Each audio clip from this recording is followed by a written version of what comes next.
Welcome to Rockstar Doctor Life. I'm Melissa Longo, and each episode, my guests and I will bring you fresh, fun ways to rock your life as a health professional and create a business that aligns with who you are and the life you want to live.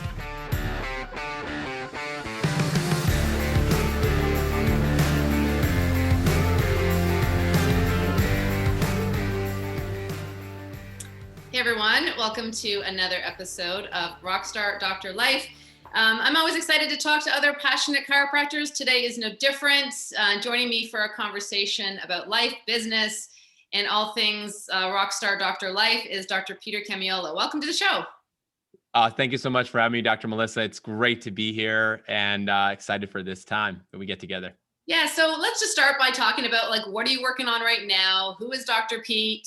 Yep. I know you're a father of 5 and working with the Remarkable Practice, but sort of give us a little bit of a snapshot of what are you up to these days? Yeah, it's a great question. So I'm definitely, in a new chapter, a new season in my life. I'm in my 40s now, and that may have somewhat to do with it, but my journey really has changed in the last 3 to 5 years professionally. And so, right now, what I've really dedicated my life to doing is focusing on working with chiropractors specifically and helping them in their businesses and helping them grow their businesses and scale their businesses. And, we can talk a little bit about that, but that's really what I'm focusing on. And I have focused on for the last few years is I've really dedicated my life fully to that. I'm a chiropractor and I'm no longer in active practice. So I'm full-time doing coaching and consulting. And, I had to deal with my own identity crisis going even into that space that way, because, I've always heard the other side, which is like, well, you're going to be disconnected, so you're not going to be relevant, stuff like that. And I've actually seen the exact opposite in my life, is because I've been able to fully engage in, working with doctors exclusively, and I'm so deep inside their practices and their businesses, and I see what's going on and I feel it. I feel like I'm even more connected, and I don't have, they get my undivided attention in many ways. So I feel right now like, I'm in my sweet spot. I'm in my zone doing the work that I'm doing, which is ultimately with the desire to help chiropractic and chiropractors reach more people, which is interesting because right now we're dealing with a global pandemic about health, and it's like very clear sign we need to do a better job of helping chiropractors get out to reach more people, right? So that's what I'm doing now. Like you said, I'm a dad. I love being a father. I love being a husband. I have an amazing wife, Mary. We've been married 15 years. We have 5 kids, 13 to 3. We're just in the thick of that season of our life, raising kids, going to, different sports, different instruments, school, not school, the whole thing. So loving that part of life. Definitely every day it's like, we made it to the end of the day. And it's like, it's this nice to have a bed you can sleep in, and you're going to do it again tomorrow. But loving life, we have a full life. We're going 100%, 100 miles an hour. But we've also learned the value of rest. And I'm sure that we're going to talk about that today. At least I hope I do, because it's such an important part of my story and even why I did make some of the decisions I made in the journey that I've been on. But a passionate chiropractor. I don't like talking a lot about my, my career or whatever, but I did, chiropractic. I went all in and I went all out. And some people are like, oh, do you miss it? And, I can say to them with great confidence, I left it all on the floor. I literally left it all out there. Like, I never held back once, not one day, not one shift. I didn't take one day off of work for sick in over a decade, not one day.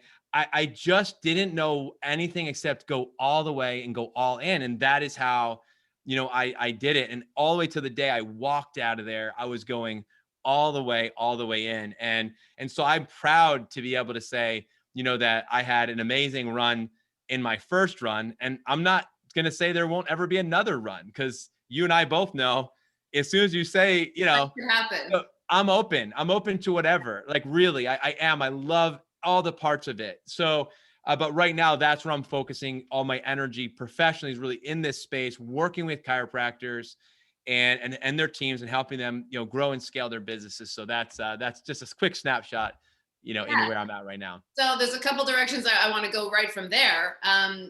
But the first one would be, like, you acknowledge, and I appreciate your honesty saying that when you went from, I'm in brick and mortar practice, in my own community, to I'm going to go all in coaching, an identity shift, a challenge there. How did you still take that leap and go at it full? It sounds like you would just go at it full throttle anyway.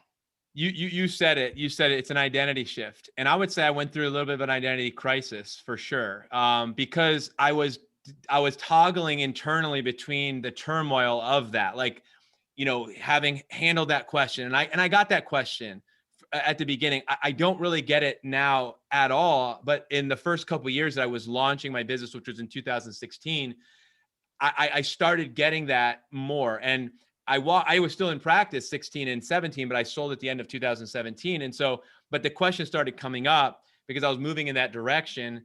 And so, it's an identity shift. I had to make an identity shift, which is an inside out process, right? It's not an outside in. You can't force the function. It's an epiphany. It's a discovery. It's a shifting in your beliefs. But I believe that my beliefs had to change based on my perspective. So what my perspective was, as I pulled back from the whole story, from my own story, I pulled back and I started to look at the landscape of my life and the shortness of really my life and what my journey had been to this point. And I said, what do you want to do? And I read a book, and I'm going to botch the title because I wasn't prepared to talk about this at all. But I think it's titled The Person Called You or something like that. And the general premise is this: it's the general funnel. And at the top, when you're born and you're young, at the top of the funnel, it's really wide and it's everything you could do.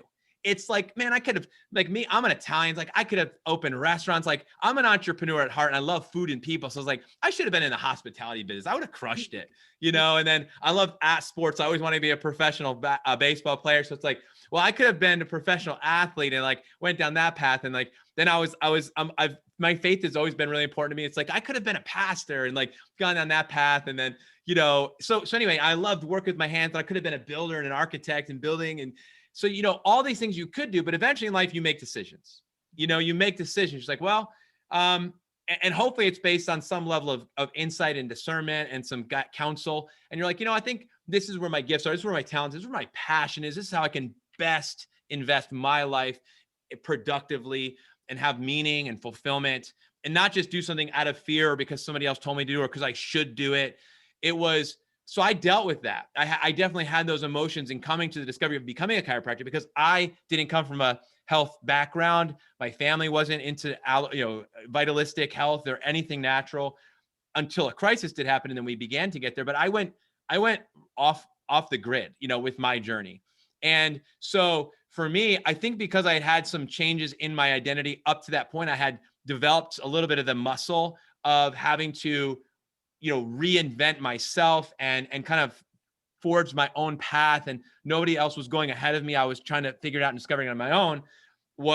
I think I developed some of the capacity, because I talk about two things. There's character and there's capacity.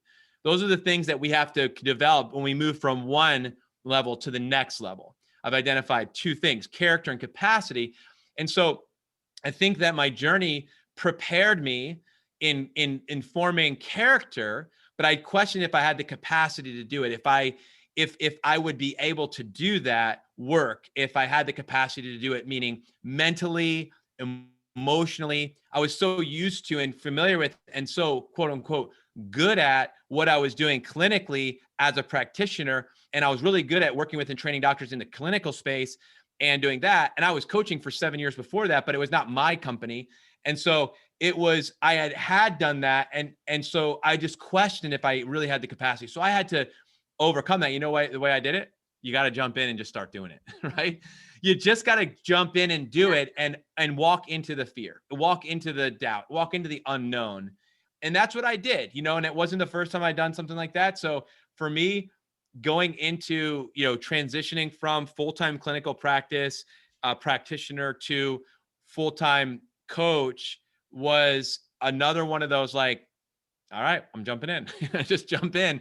And I think I did my due diligence getting prepared for that. I spent several years really thinking through, is this what I should be doing? Is this what I want to be doing? But the funnel, the way it works is that you have all these things you could do. And then as you make decisions in your life, you get to a point where at the bottom of the funnel, if only one thing dropped out, one drip, just like a little essential oil, pop, drop down, that's the thing you must do. And I thought, I'm moving towards, like, what's the thing that I must, like, if I look back and my life is over, it's like, did you do the thing that you must do? Did you do that? Did you take that step? Did you make that decision? Did you step out and take that risk? Did you step out in faith? And this for me was that next step. It was that next step into the funnel is getting more narrow in a sense. And I still get to bring all of my journey with me. This is the beautiful part.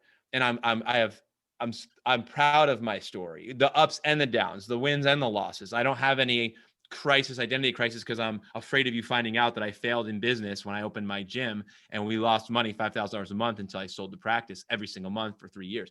I'm not embarrassed to tell you that, because my failure was actually not my failure. It was my lessons that I learned in that. I've dealt with, my relationship falling apart with my wife, nearing, divorce in that relationship. I'm there. I've been there.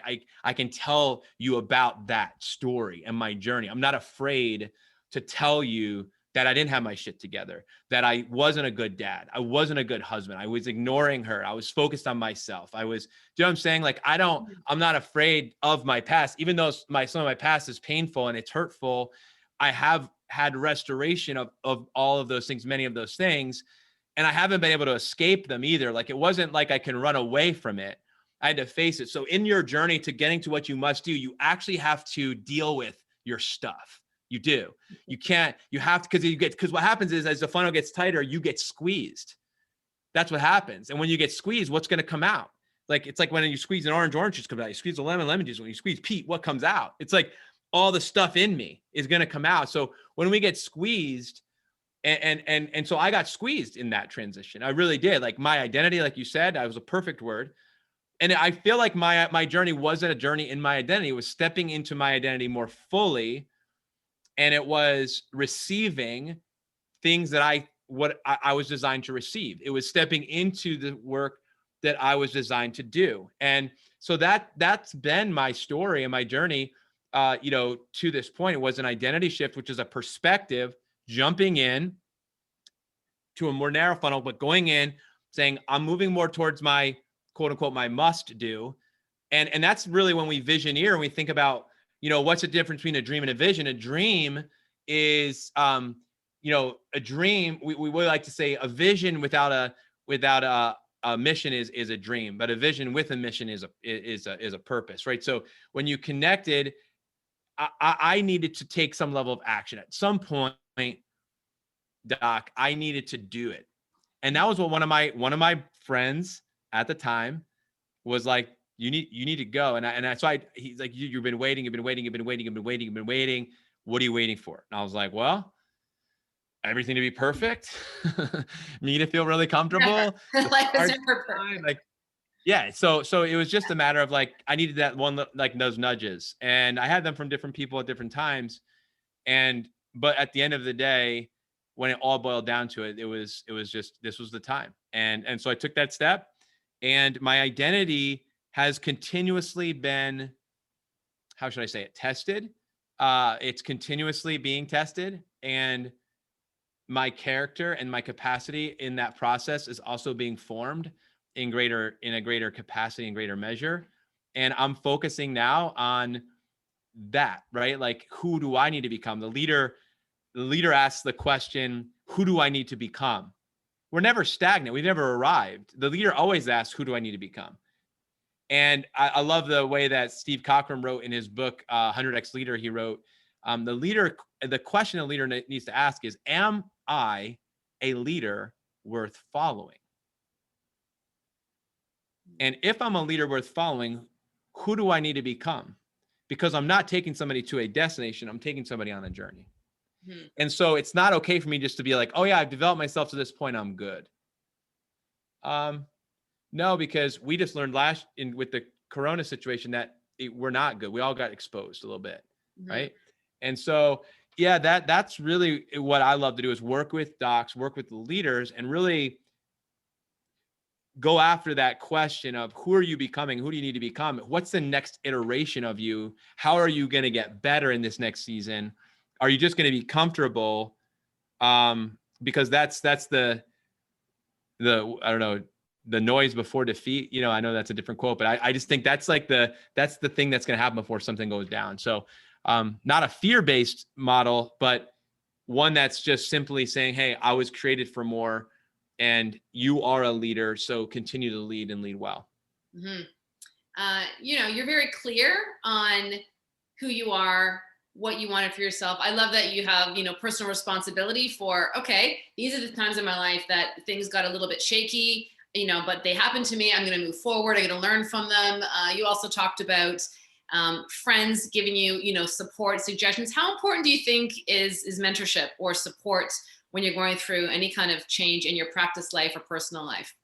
I think it's paramount. And I know that you're a mentor and for people. And the biggest thing is accountability, right? Because we don't, like, when you're an owner, you don't answer to anybody really, except for to yourself. And so I feel it's very important to put yourself, if you're in a leadership position. So let's say like my clients, your clients, some of them, they are business owners, right? So they don't need me. Like, you know what I'm saying? Like, they could decide, no, I'm not going to. I just don't want to have any coaching. I don't want any mentoring. I just want to do things on my own. Perfect. You can do whatever you want. Yeah. But I don't advise it. I think you need to find the right person for you. I think that in the season that you're in, there's going to be the right fit. And I've always had that, since early on. I think my parents were my first mentors, but they also I was encouraged to get in environments where that was happening. And I didn't recognize what was happening until later. Now I can see it, but they were putting me in environments with other people who were ahead of me to mentor me. So, that was really important to them. And now I realized that was important to me. And then I became that person who was mentoring, when I was in grad school and even in undergrad, actually, I became like a mentor. And then even in grad school and then getting into chiropractic, I immediately hired, coaches and mentors, and I surrounded myself with people like that. And I, having people one, speed dial away, type of thing, that you could call. And I think it's the most important thing, to be honest, Doc, because number one, I think the way that victory is we lose the battle is when we go in isolation. Mm-hmm. I think isolation is what happens before we lose. So if we can stay connected with people, the right people, ideally, when we stay connected with the right people, we have a better chance of victory in the day-to-day wins, the weekly wins, the monthly wins, the quarterly wins, the annual wins, the decade wins. It's the more connected I am. And the beautiful thing is I now have my story where I look back, some of those people are no longer with me. Like, I don't connect with them anymore. I don't even, we're just not part of each other's life. But I look back and I say, like, I had a pin. I'd give you the pin. It's like the Pete Camiolo pin. Like, you got it because you helped me, like, on my journey. Like, who else was that? Oh, you get a pin. Like, and it's like, because I want you to know, like, that you got this medal of, like, some honor because you were instrumental in some way in my journey. So yeah, I believe mentorship is the most important. And I believe it's because of accountability. And the reason why I'm being held accountable, Doc, is because I have a purpose. There's significance to my life. And because of that, I want to put myself in a position like that. Mm-hmm.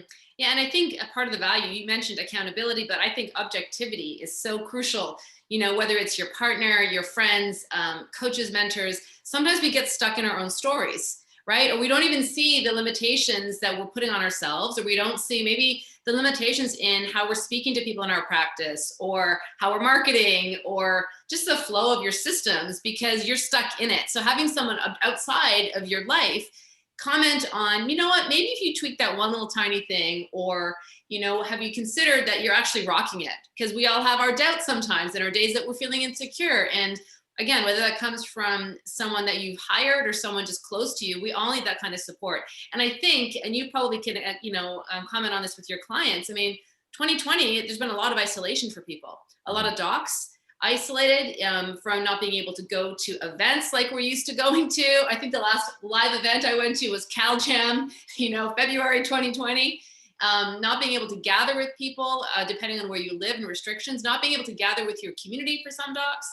So that can really, can wear on people. So how have you guys managed to keep, because I know you guys with Remarkable Practice have managed to keep a lot of connection with your clients, and you probably have some suggestions for docs listening, how they can keep that connection within themselves and in their community as well. Yeah, great question, and this is a hot topic because I don't know if it's going anywhere and how things are going to evolve, moving forward. I think we're all still just figuring it out. But what we did was we came right away out of the gates as a we call our people a tribe, and I know that's a language that's an older language, but like the concept of tribe is this concept of community, and the community helps each other move forward. So with the tribal mentality, I don't come in just as a taker, I come in as a contributor, right? So I bring something to the table, and I also need something from you. So I think was because we've cultivated that culture in our community from the beginning. So when somebody comes into our community, it's one of what we might say the expectations, like, hey, when you ask a question on the forum, like that's going to help a lot of people, and when you comment based on your experience from something that somebody else has been through, that's going to help a lot of people. So can you please come in as a contributor, and that's our culture in the Remarkable Practice. And so I think because we had built the culture, and this is what I saw also with practices that navigated it, let's call it better than others, right? Was there was a strong culture philosophically, principally for why I get adjusted. And so when things hit the fan, and let's say you had to shut down, because I had clients that had to shut down. I had clients that stayed open, but were way down. Everybody was down, no matter where they were. Was that it was the expectations that it's the culture that was created before. And so we had a culture like that. So as soon as everything started going down and we met as a leadership team, we said, okay, so we need to go face to face with our clients, and we need to and the tribe, and we need to share with them what's going on and how we're going to approach this. And I think because of the speed with which we responded and the clarity with which we had, even though it was a lack of clarity, it was uncertainty, but even in the midst of uncertainty, we didn't allow the uncertainty to be the driving force, right? We decided to say, we asked the question, where do we have influence? Let's focus there. Focus where we have influence. I don't have influence over my governor, but I do have influence over my office and my email list and how I'm going to communicate with them about what the governor is saying. I do have influence over my Facebook page so far, at least I did earlier on, and what I'm going to put out there on my regular Facebook lives as these messages. I do have, right? So I have influence, and so I'm going to focus there. And that's what we did. We said, hey, focus where you have influence. And when you focus where you have influence, your influence will grow. And that's what we saw happen, that, there was the dip, and then there was this. And so we kind of saw it. And by the time we got to Q4 2020, for the majority of my clients, when I look back, and kind of like I think you were talking about, but they look back at how they did at the end of the year, and they were looking at their numbers, and they were looking at what finances and their volume and some of the basic numbers we look at. And it was like, wow, like we did it. Like we made it through. We didn't maybe grow to the number we wanted to when we set out in January with these big, hairy, audacious goals. But we recovered, and we're back, and we're in a good spot. And not only that, but we're stronger than we were before. So I found that, number one, staying plugged in was really important. We had doctors come into our tribe during that season because they needed a home. And so that's the most important thing, is finding a place where you belong, finding a place where you have a voice, where your voice you can share your voice, and you're also able to receive it as a consumer. And it aligns with your values, with your values and your vision and your mission. And so I think because we have had a culture that was created, we have a tribe that has a very specific things in common. We were with each other through it all. And then we went from our live event, as you said, to virtual. So that was what we ended up doing. We made that pivot because we do 4 live events a year in the US, 4 in Australia a year. So 8. And I had said in 2021, I'm going to Australia this year. That was 2020. I'm going to Australia. That was one of my goals. It was like, because I'd never been to that side of the world. I was like, I'm going on a big trip. I'm going to Australia.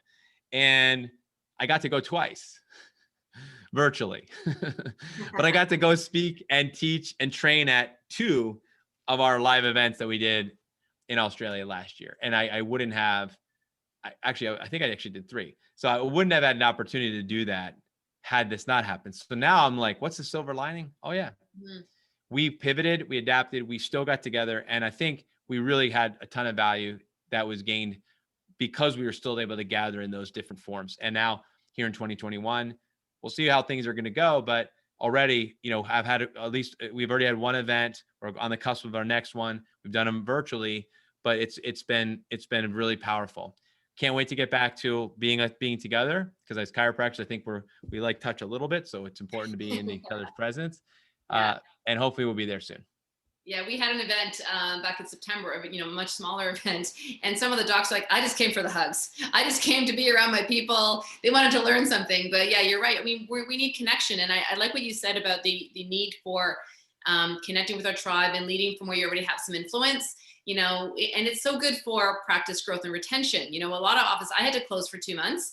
And in that time, what I built up was a Facebook group for my practice, which I had never done before. But I'm like, these people need, like you said, I can control what I can. I control what I can remind them. I can remind them to stay healthy. I can remind them to take care of their physical health, to eat good foods, to get outside every day. I can remind them to do the things they can and be the light and be positive for them, even though the world is shifting so quickly around them and they're feeling such uncertainty.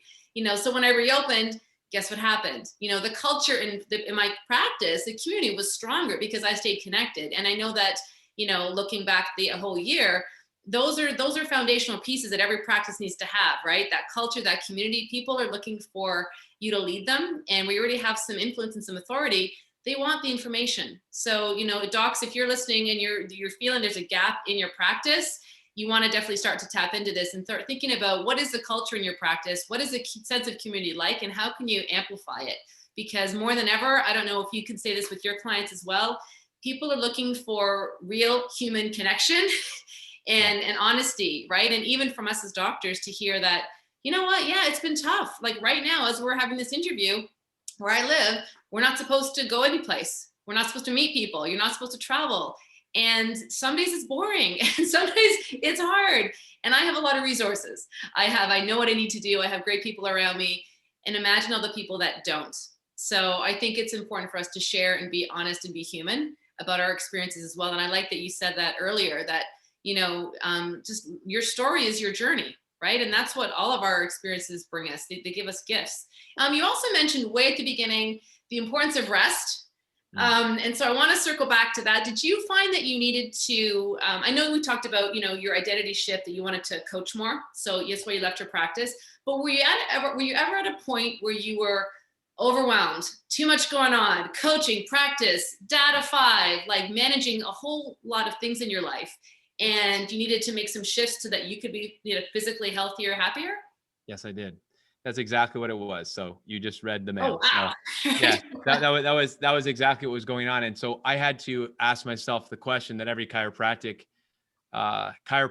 needs to ask is, what needs to be removed?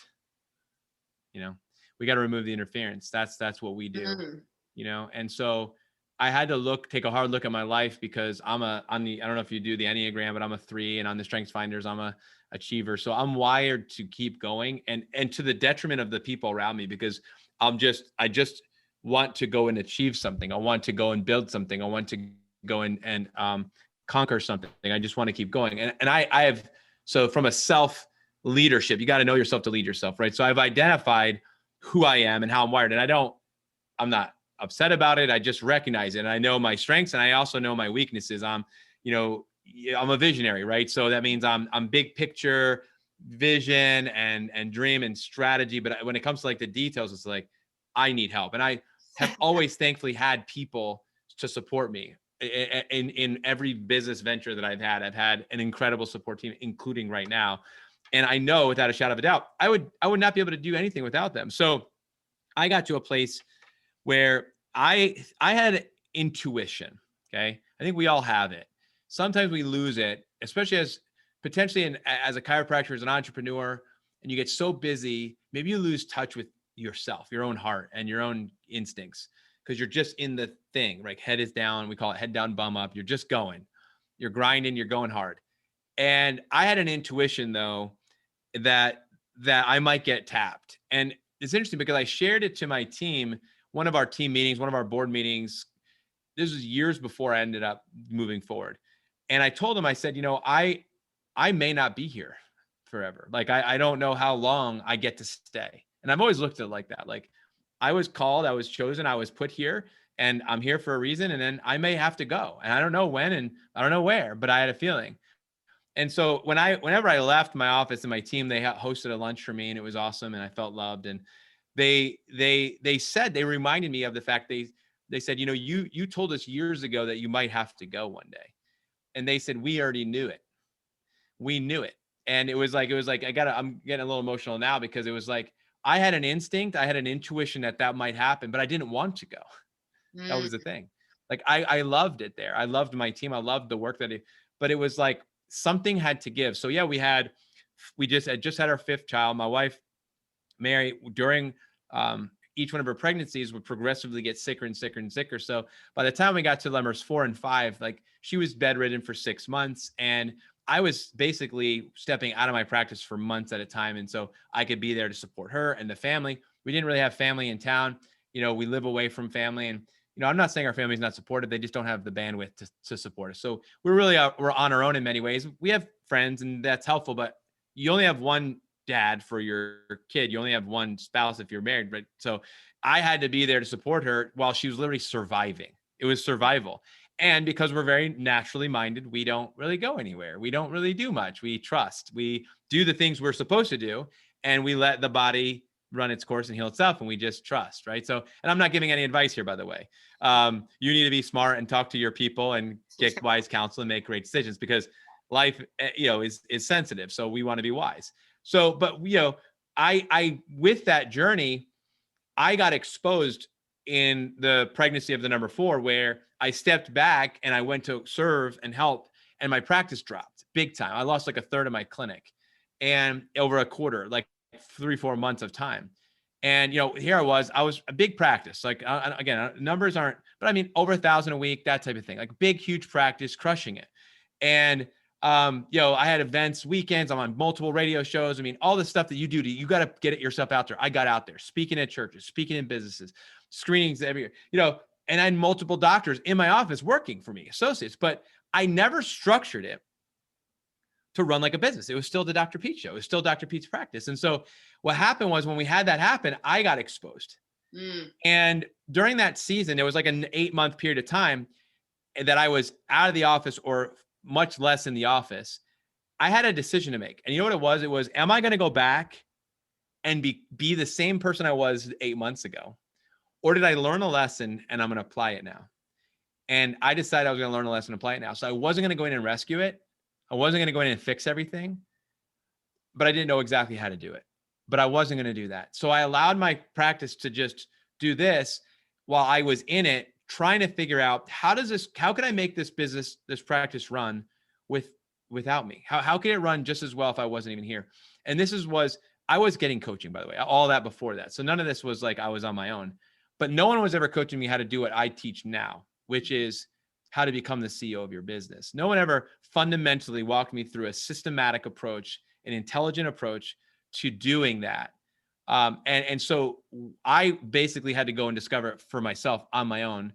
And I actually went outside of the chiropractic industry, and I started getting coaching and support. And I was able to bring that data and that information, those things into, as I put them into practice, and I learned and I realized this is missing in our profession. We have skipped one of the seasons in your career. We call it the 4 seasons. So you've got launch, which is when you open and launch your business. You got build, which is when you're building your practice. Then you have scale, which is when you scale your practice. And then you have exit. But practices typically skip the 3rd season and they go launch, build, exit. And practices that are in build don't exit well for the practitioner or for the successor. And so I recognize this as looking at our profession holistically, really taking it all in, saying, all right, a lot of my buddies who are high performers are also burnt out. They're struggling, not for the same reasons I am, but they're just, and I'm like, but that shouldn't be, because we all love what we do. So what's wrong? And what I realized was there was no real plan and strategy for people to effectively go through the 4 seasons, what we call the arc of the career, successfully, where they do each season well, purposefully.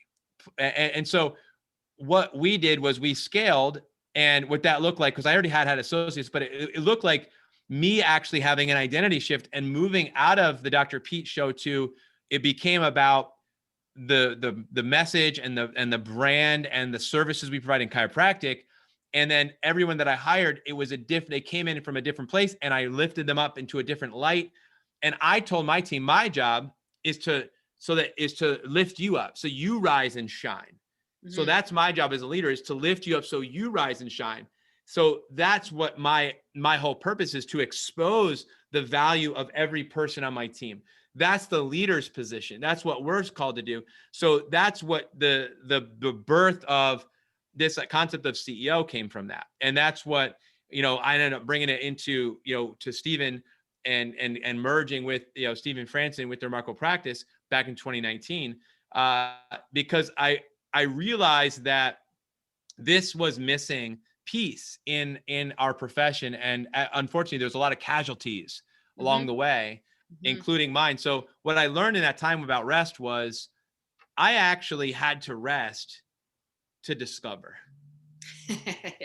Well, it makes me think I had to sometimes rest. Yeah, sometimes docs are always growth. Sometimes you're not supposed to grow. Sometimes maintaining where you are while you launch something new, or while you go within and figure out what's right for your family, what's right for your next move, to be growing and doing that at the same time can be really chaotic. So yeah, you're right. I mean, sometimes we need to just kind of go steady and slow down a little bit so that we can get clear on what the next moves are. And I feel that needs to become our lifestyle, what you're saying. Like, if I can look holistically at my life, and I know, like, we don't, look at our body like mechanistically. We look at it holistically and vitalistically. So we know it's all the sums. Our bodies is more than the sum of its parts. So we know that. And so when I look at a person, me as an example of a person, I am more than my practice. But for a season in my life, all my worth and value was tied up in, well, how big and successful is my practice? How much money am I making per month? How many lives did I judge? How many new testimonials do we have? How many more reviews do we get? It's like, how many people did we get to our workshop? How many people closed? It's like, how much product did we sell at that last, thing? And it's like, you know what? And all those things are actually fine, right? None of the things that we're talking about, that's not, none of those are bad. But I was so caught up in that was everything. And it was immature of me, really. It was, and unfortunately, because of that, it affected my relationship with my wife. Like I said earlier, that wasn't going very well for a season. At this point, it was doing better, but there was a long run where it wasn't. My own personal health, I started dealing with stuff in my own personal health that I was like, what's going on here? I witnessed other people's, who are my colleagues' health going down. And I'm like, we're health nuts. We know a lot about health, and we're pretty radical about how we live, and we're all getting sick. Something's off here. And I recognized that it was the rest thing. And I connected it back to an identity issue. And I said, it's because I don't truly trust, and I don't know who I am and whose I am, that I can't discover that I need to rest. And that's part of the equation. It's an essential part. We taught it in fitness. We taught it in our fitness programs that we taught, in our gym, the importance of rest. And yet I wasn't applying it in my own life in business. And I wasn't applying it in that.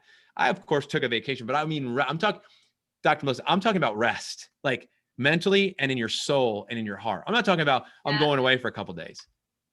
I mean, we're talking about getting quiet. I mean, I think these days we are bombarded with information. And I mean, you're a creative, you're a learner, you're a driver, like, I am too. And I'm always, what can I read? What can I put in? But we also need time for quiet. You need to quiet the noise. And I'm always talking to my clients too about, like, where do you go and get grounded? Do you get out in nature? Do you get out for a walk? Do you lock yourself in the bathroom if you've got a young family and just give yourself 10 minutes because you need to breathe and get reconnected to who you are and get quiet enough to get some internal guidance, right? And just to rest and then plant your next moves. If we're always putting things into our head, and learning and growing and driving, then you can be missing such valuable information, insights from our heart and soul. It's I love the context that you gave, because those are all prime examples, and I've experienced that, and I think for many chiropractors who are going to be listening here, if you said, Dr. Pete, give me one tip to grow my business this year, I would actually say that what you just said, Dr. Melissa. it is, if you can discipline yourself to rest more, watch what will happen. And I'm just going to go ahead and mic drop it and walk out and be like, see what happens. But I'm not going to tell you anything else. You got to just do that and see what happens. No, you know? And unfortunately, I think people like you and myself, like, you know, we say this because we've learned from experience. It's not how we want to show up in our life. Yeah. Like I've been there, done that when my kids were younger, driving, like going hard with my practice, you know, feeling like I showed up not as the best mom for them sometimes because I was tired or exhausted or not taking care of my health or relationships the way I wanted, and made a very clear distinction. Like, I don't want to live like this. This is not my dream life. And a big part, you know, of this show is you get to create your own rock to doctor life. And there's different seasons to that. And so, you know, it may be that at one point you want to work with a team, and maybe you want to simplify another point in your life. The beauty, or maybe you want to coach, maybe you want to do research, maybe you want to just go use your skills and teach people how to eat really healthy, you know, whatever, the possibilities are endless. But if you don't take time to become the CEO of your life and realize that your success as a human is not just based on the numbers in your practice, the number of people you employ, the number of people at your events, that's just one piece of the puzzle, right? Your financial success and your career success doesn't mean that you're going to have success in your relationships and your health and other, you know, things that are important to you. So thank you for sharing that. I think it's something that a lot of docs can relate to. And, you know, my mission with this show is reminding docs, like, you have the power to choose your life. You really do. And if things aren't making you feel happy, fulfilled, successful, if you're not chasing the things that make you happy, what can you change? Because if you don't take that time out to rest, find the right support, make changes, you're going to be chasing that, you know, what's the definition of insanity, right? Is doing the same thing and expecting different results. And, you know, we don't want docs, you know, listening to experience that. And I love what you said. We do have to wrap up here, and I could keep talking to you, you know, at length here, but you're going to want to check out what Dr. Peter is working on with Remarkable CEO and obviously the Remarkable Practice listeners. But let's not forget to be the CEO of your life, right? And I think that, you know, a lot of docs, we are passionate healthcare heroes, you know, healers. We have a heart to serve people and take care of people, but we often forget you got to run a business. Yes. And I think it's great that you have, you know, you went outside the profession to find those kind of resources to share with your clients. And so your last thoughts, I know you said your practice growth tip would be to take time out, but any final pieces of advice as we launch into 2021 here for docs? Yes, there is. So it's a very simple question, and it pairs well with what we just covered there, and you articulated so well, which is a simple, very, very simple question. What needs to be removed? You know, the pruning process is sometimes, it can be painful, but it's necessary.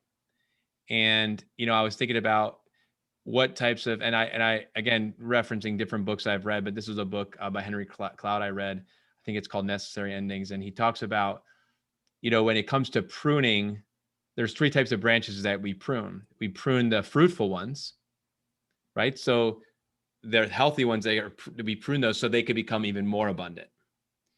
We prune the ones that are dying. And what we do is we identify the fact that there are dead parts of that branch. And if we don't cut those off, they're going to take the water, the nutrients that's needed to get to the part that's still alive. And it's going to prevent that from growing. And then there are dead branches. And if those stay on the tree, they've suck nutrients away from the branches that are thriving and that are struggling. Mm-hmm. And so as I think about my own life and I think about the different, call them, you know, dimensions or departments of my life, I have like my 10 areas of my life and my life wheel. And I look at those and I go through my criteria of each one. What does success look like is what needs to be removed. And that's a liberating question, because I'm not going to ask you to add anything in right now, except rest, and then remove something. So, and I honestly want you to think through this, like, and maybe you got it right away, like BJ, thought flash came in, you got it. Maybe you need to take some time and rest and think about it. What needs to be removed? And I'm not going to put a criteria of category on it, because there's all categories of your life.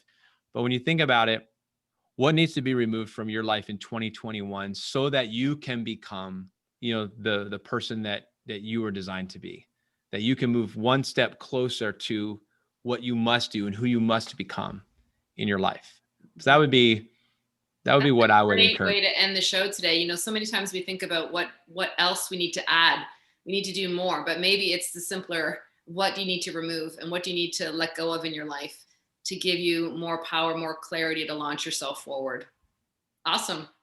Listeners, I hope you wrote that down and take a few minutes after this show to really give it some critical thought.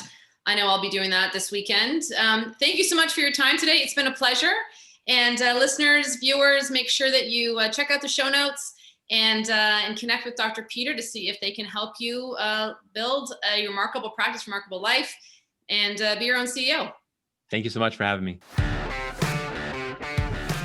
I hope you enjoyed today's show. Find out more about today's guests and everything else that we talked about in the show notes. You can also find all this content and so much more, including videos, blog posts, and how you can work with me on the Rockstar Doctor Life website. If you haven't yet reviewed the show, we'd love it if you headed on over to iTunes, subscribe, and leave us a review about what your thoughts are about future episodes for the show and what you like best. Feel free to connect with me on Instagram at Melissa Longo DC and of course on Facebook. Thanks again for listening. We'll see you next time.